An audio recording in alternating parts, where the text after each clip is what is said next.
Hi friends, எல்லோரும் எப்படி இருக்கிறீங்க? எல்லோரும் வரலட்சுமி நோன்புக்காண்ட வேலைகளை பார்த்துட்டு இருப்பீங்கன்னு நினைக்கிறேன். நானும் என்னோடய வேலைகளை செய்ய ஆரம்பிச்சிட்டேன். புதன் வியாழன் 2 நாள் க்ளீனிங் ஒர்க் அப்படின்னு சொல்லி ஒதுக்கி வச்சுட்டேன். வெள்ளிக்கிழமை எந்திரிச்சு சந்தோஷமாக எல்லோரும் பூஜைகளை பண்ணுங்கள். அதுக்காண்டான வேலைகளை நானும் செய்ய ஆரம்பிச்சிட்டேன். இன்றைக்கி நம்ம பார்க்க போகிற பதிவும் கொஞ்சம் அதை பற்றி தான். கூடவே பார்த்திங்கன்னா, இந்த மாதிரி க்ளீனிங் பண்ணுறதுக்கும் நம்ம வீடு சந்தோஷமாக இருக்கிறதுக்கும் நிறைய சம்பந்தங்கள் இருக்குதுங்க. அதை பற்றியும் கொஞ்சம் பார்க்கலாம். காலையில் பசங்களை ஸ்கூலுக்கு ஃபஸ்ட்டு கிளப்பிட்டு நம்ம வேலையை செஞ்சிடலான்னு காலிஃப்ளவர் குழம்பு தோசை போட்டு கொடுத்தேங்க. சாப்பிட்டுட்டு போயிட்டாங்க.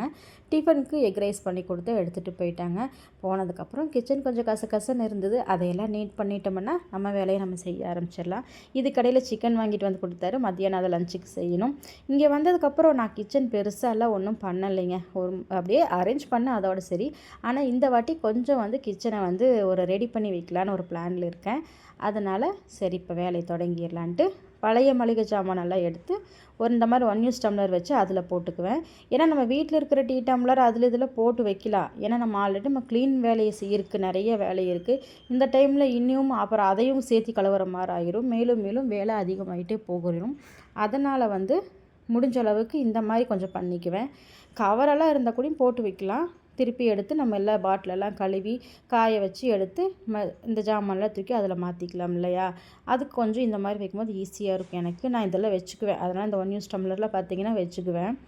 ஏன்னா ஒரு சிலருக்கு இப்படி செய்கிறதுனால இதில் என்ன நம்ம மங்குன்னு வேலை செஞ்சுட்டே இருக்கிறோம் அப்படிங்கிற மாதிரி தாங்க நினைக்கிறாங்க. ஆனால் இந்த க்ளீன் பண்ணி வீட்டை வைக்கிறதுல எவ்வளோ விஷயங்கள் அதுக்குள்ளே இருக்குது தெரியுங்களா? குடும்பத்தோட ஆரோக்கியம் ஃபஸ்ட்டு விஷயம் ஆரோக்கியம்தாங்க. ஏன்னா எங்கள் அம்மா தான் சொல்லுவாங்க, குழந்தைங்களுக்கு ஏதாவது சளி பிடிக்குது, வயிற்றால் போகுதுன்னு சொன்னாலே போதுங்க, முதல் வேலையை என்னம்பாங்க, பாத்திரங்களை ஒழுங்காக நம்ம நல்லா தான் கழுவி வைப்போம். ஆனாலும் பாத்திரமெல்லாம் ஒழுங்காக கழுவி வச்சு அப்புறம் சமையல் பண்ணுங்க அப்படிம்பாங்க. அது பழைய ஆளுங்க பார்த்திங்கன்னா நல்லா வேலை செய்வாங்க இல்லைங்களா? ஆனால் அவங்க சொல்கிறது உண்மை தான். ஃபஸ்ட்டு விஷயம் நம்ம அதை ஒத்துக்க மாட்டோம். நம்ம ஃபஸ்ட்டு வீடு நீட்டாக இருந்தாலே குழந்தைங்களுக்காகிற இன்ஃபெக்ஷன்கள் கம்மியாகும். அதே மாதிரி ஒரு பெரியவர் சொன்னது தான். அதை பார்த்ததுக்கப்புறம் தான் சரி கண்டிப்பாக செஞ்சிடணும்னு சொல்லி நான் செஞ்சிட்ருக்கேன். வரலட்சுமி நோன்பு அப்படின்னாலே வீடு முந்தின நாள் நீங்கள் துவைக்கிறது, துடைக்கிறது, டஸ்டெல்லாம் இல்லாமல் வீடெல்லாம் பளிச்சுன்னு எந்த ஒரு கெட்ட வாடைகளெல்லாம் இல்லாமல் பழசு பட்டறைகளெல்லாம் போட்டு வைக்காமல் சுத்தமாக வீடை க்ளீன் பண்ணி தயாராக இருங்க. வெள்ளிக்கிழமை வீட்டுக்கு அம்பாள் வருவாங்க அப்படின்னு சொல்லி எதிர்பார்த்துட்டு இருக்கும்போது கண்டிப்பாக வருவாங்க அப்படின்னு சொன்னனால நம்மளும் இதை ஒரு காரணமாக கூட எடுத்துக்கலாம். கையோட நமக்கு வீடு க்ளீன் ஆகுது. நம்ம அந்த பூஜையை நிறைவாக செஞ்ச மாதிரி ஒரு நிம்மதி இருக்கும் இல்லைங்களா?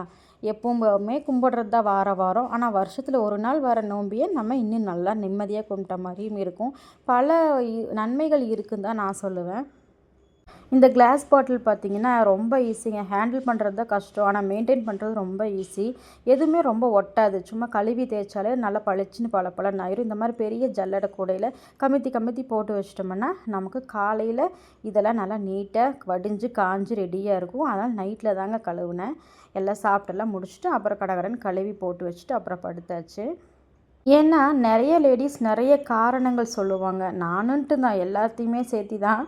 என்னென்னா நம்ம வீடியோவில் இப்போ யூடியூப்லேயே பார்க்குறேங்க. நம்ம இப்போ இந்த வீட்டில் நான் இருக்கேன். ஆனால் இதை விட குடிசை வீட்டில் மண் தரையில் இருக்கிற வீட்டில் இருந்தாலும் வீடியோ போடுறாங்க.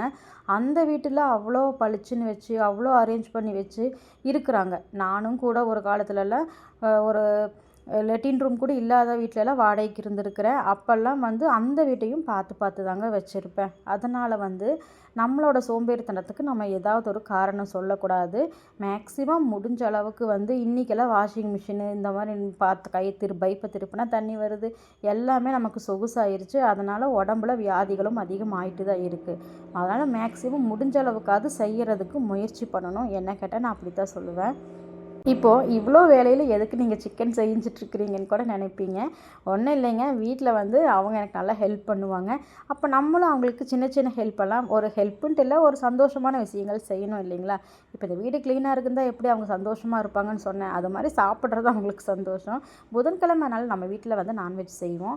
அப்போ நம்ம அந்த பூஜை பண்ணுறோம் இந்த பூஜை பண்ணுறோன்னு அவங்களே டிசப்பாயிண்ட் பண்ணிடக்கூடாது அப்படின்னு சொல்லிட்டு இப்போ க்ளீனிங் தானே பண்ணிகிட்டு இருக்கிறோம் அப்படின்னு சொல்லி இன்றைக்கி சிக்கன் கிரேவி செஞ்சு மதியானம் லஞ்ச் பண்ணிக்கலாம் பண்ணிக்கலான்னுட்டு கொஞ்சம் மிளகு தூக்கலாக போட்டு சீரகம், சோம்பு, முந்திரி பருப்பு இருந்தால் போடுங்க. இல்லை லைட்டாக தேங்காய் சேர்த்தி ஒரு 4 தக்காளி இதெல்லாம் போட்டு நல்லா ஒரு பட்டை, கிராம்பு, சீரகம், சோம்பெல்லாம் சேர்த்திக்கோங்க.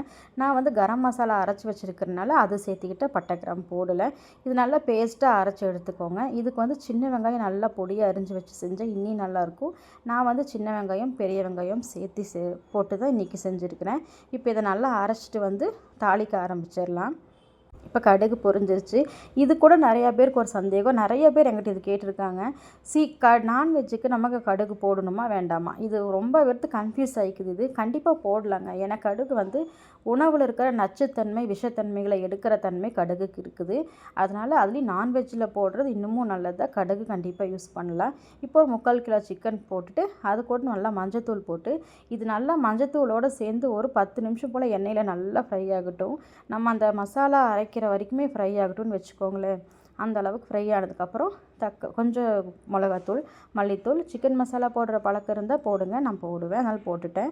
இப்போ இதெல்லாம் இந்த மசாலா தூள், அந்த கறி எல்லாம் ஒன்று சேர்ந்து வர அதுக்கப்புறம் உப்பு போடுங்க. ஃபஸ்ட்டு உப்பு போட்டால் கறி டைட் ஆயிரும்.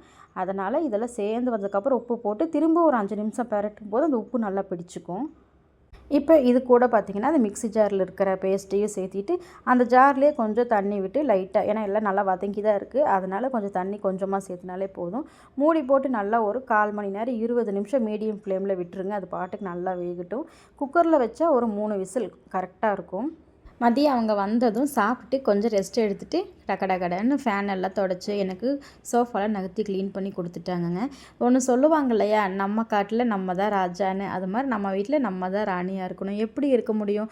சும்மா கால் மேலே கால் போட்டு உட்காந்துட்டு குழந்தைங்கள மிரட்டிக்கிட்டு வீட்டுக்காரர் அதிகாரம் பண்ணிகிட்டே இருந்தால் அது ராணியை கிடையாதுங்க. நம்மளுடைய எஃபர்ட்டை நம்ம காமிக்கணும். நம்மளுடைய மதிப்பு வந்து நம்ம இறங்காமல் நம்ம பார்த்துக்கணும். அதுக்கு வந்து கண்டிப்பாக ஒரு சில வேலைகள் வந்து நம்மளுடைய திறமைகளை காட்டும்போது தான் நமக்கு அந்த இடத்துல ஒரிஜினல் மதிப்பு இருக்கும். சும்மா சொல்லலாம், எங்கள் வீட்டில் எந்நேரம் என்னை செல்லம் கொஞ்சிக்கிட்டே இருப்பாங்க அப்படின்னு. அதெல்லாம் சும்மா மனசில் வேணாம். ஆனால் கண்டிப்பாக மனசில் ஒரு ஓரத்துலையாவது இருக்கும். ஏன்னா அவங்க வெளியில் அவ்வளோ பிரச்சனைகளை பார்த்துட்டு தான் உள்ளே வராங்க. சும்மா தானே இருக்கா, இதை செய்யக்கூடாதான்னு மனசுக்குள்ளே வெளியில் திட்டாட்டி உள்ளேயாவது நினைப்பாங்க. நிறைய பேர் நீங்களாக நினச்சிக்குவீங்க நம்மளை கொஞ்சிகிட்டே இருக்கிறாங்கன்னு. அப்படிலாம் கிடையவே கிடையாதுங்க. அப்போ நமக்கு மேலே இன்னி ஒரு மரியாதை வரணும் அப்படின்னா நம்மளுடைய சோம்பேறித்தனத்தையும் கொஞ்சம் ஒதுக்கி வைக்கணும். இந்த வீடியோ பார்த்தீங்கன்னா லென்த்தாக போகுது. நம்ம வந்து இனி ஒரு இதை பார்ட் 2 மாதிரி நெக்ஸ்ட் 2 இதெல்லாம் எப்படி அரேஞ்ச் பண்ணேன்னு சொல்லி நாளைக்கு பார்க்கலாம். எல்லோரும் சுறுசுறுப்பாக செய்யுங்க. பாய்.